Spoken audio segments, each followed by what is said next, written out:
Hi, I'm Angela Clark, and I'm an APQS educator.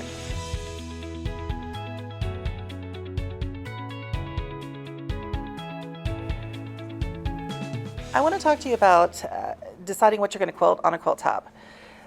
The first thing that I'm going to do when I'm going to quilt a quilt is find out a lot more about what the quilt is for, because most of the quilts that I quilt now are for customers. So I want to ask a bunch of questions to find out what my customer wants. Things like, who's it for? If the quilt is for their brand new grandchild, I might quilt it differently than I would if it's for their daughter. So I want to know the purpose of the quilt.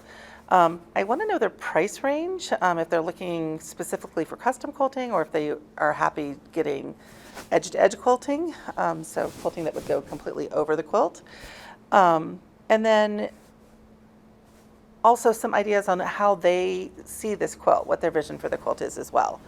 So looking at the quilts that we have here, I mean, you could do custom quilting or edge-to-edge quilting on all three of these quilts.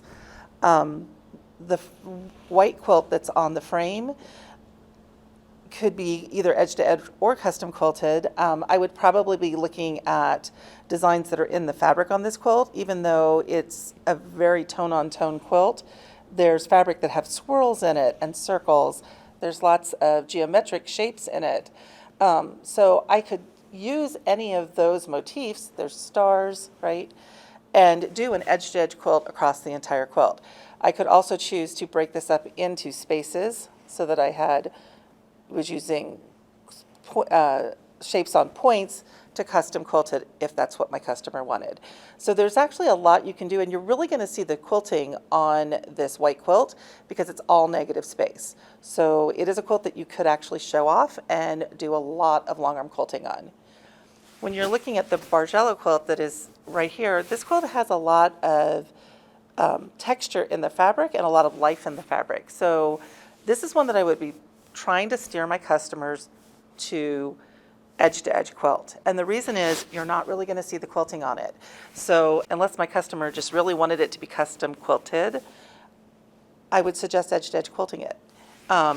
If they're not going to see the quilting, they probably don't want to pay me the price that I charge for custom quilting. And then the modern quilt sitting here, this quilt could easily be custom quilted. And the reason is that it's a lot of negative space. Even the colors on this quilt do not have a lot of pattern to them. So you're going to see anything I quilt on this. So if my customer's budget allowed, I would definitely be asking her if I could custom quilt this one. And in the end, I'm going to quilt the quilt in the way that my customer wants it to be quilted.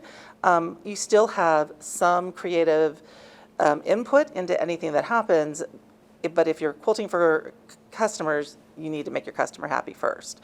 So the whole idea behind this is to look at the quilt itself and see what the quilt tells you and make sure that you're being true to the quilt, and then you're also being true to your customer and giving your customer what they want.